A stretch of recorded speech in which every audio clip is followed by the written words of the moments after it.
نبی پاک صلی اللہ تعالی وسلم سفر پہ تشریف لے گئے۔ حضور علیہ السلام کی عادت کریمہ تھی، جب سفر پہ جاتے تھے تو سب سے آخر میں ساری تیاری کر کے سامان سمیٹ کے سب سے آخر میں سیدہ فاطمہ الزہرا سے ملتے، پھر سفر شروع ہوتا، اور جب حضور واپس آتے تو سب سے پہلے سیدہ فاطمہ سے ملتے رضی اللہ تعالی۔ حضور کافی دنوں کے بعد سفر سے واپس آئے، لمبا سفر تھا، سیدہ فاطمہ الزہرا رضی اللہ تعالیٰ عنہ سے ملنے گئے۔ نبی پاک صلی اللہ تعالیٰ علیہ وسلم کا چہرہ نور دیکھ کے تو سیدہ فاطمہ تڑپ کے روئیں، رو پڑی۔ حضور نے فرمایا فاطمہ کیا ہوا؟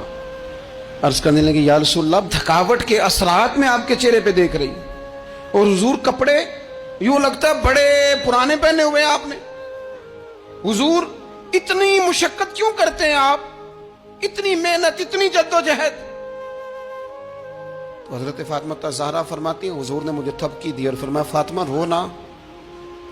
اور یہاں وہ بعض لوگ ہوتے ہیں نا، جو ہم نے دیکھا ہے ہمارے ہاں اس طرح ہوتا ہے کہ وہ کوئی اس طرح کی بات کرے تو وہ زیادہ رونے لگ جاتے ہیں، کیا کریں، بڑے مسائل ہیں، بڑی مشقت ہے، کرنا پڑتا ہے، لوگ اور زیادہ۔ لیکن نبی پاک علیہ السلام نے سوچوں کو نیا زاویہ دیا، خیالات کو نیا رخ دیا، اس بات کو ایک نیا انداز سوچنے کا فراہم کیا۔ حضور فرمانے لگے فاطمہ رو نا، تیرے باپ کو اللہ نے اعلیٰ مقاصد کے لیے دنیا میں مبعوث فرمایا۔ حضور فرمانے لگے فاطمہ کوئی گھر کچا، کوئی پکا، کوئی خیمہ ایسا نہیں بچے گا جہاں اللہ دین اسلام کو پہنچا نہیں دے گا۔ اور فرمایا فاطمہ یاد رکھنا، جس طرح رات چھا جاتی ہے نا، محمد عربی کا دین بھی چھا جائے گا، یہ چھا جائے گا دین، جس طرح رات چھا جاتی ہے یہ دین بھی چھا جائے گا۔ اور پھر دین چھا گیا، جگہ جگہ چھا گیا، یورپ میں بھی اذانیں پڑھی جانے لگی، امریکہ اور افریقہ میں بھی قرآن پڑھا جانے لگا، جگہ جگہ جگہ جگہ رسول اللہ صلی اللہ علیہ وسلم کے دین کی بات ہونے لگی۔ کہا فاطمہ کر کچا ہو یا پکا ہو، خیمہ ہو، ہر جگہ یہ دین پہنچے گا، اور دین پہنچا۔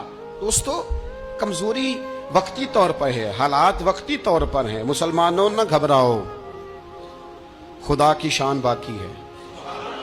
یہ دین فطرت ہے، یہ دین اپنی حقانیت کی وجہ سے پھیل رہا ہے، کسی کا محتاج نہ یہ کسی کے زور لگانے۔ مسلمانوں نہ گھبراؤ، خدا کی شان باقی ہے، ابھی اسلام زندہ ہے، ابھی قرآن باقی ہے۔ یہ کافر کیا سمجھتے ہیں جو ہم سے روز الجھتے ہیں، ابھی تو کربلا کا آخری میدان باقی ہے، ابھی تو آخری میدان لگے گا میدان کربلا میں، اور فکر حسینی کے علمبردار میدان میں نکلیں گے، یزیدی سوچوں سے ٹکرائیں گے، اور بڑے سینے تیار ہیں جو اس کے لیے پوری جدوجہد کریں گے۔ ابھی تو کربلا کا آخری میدان باقی ہے۔ اپنی زندگی کے اندر قوت ارادی پیدا کریں۔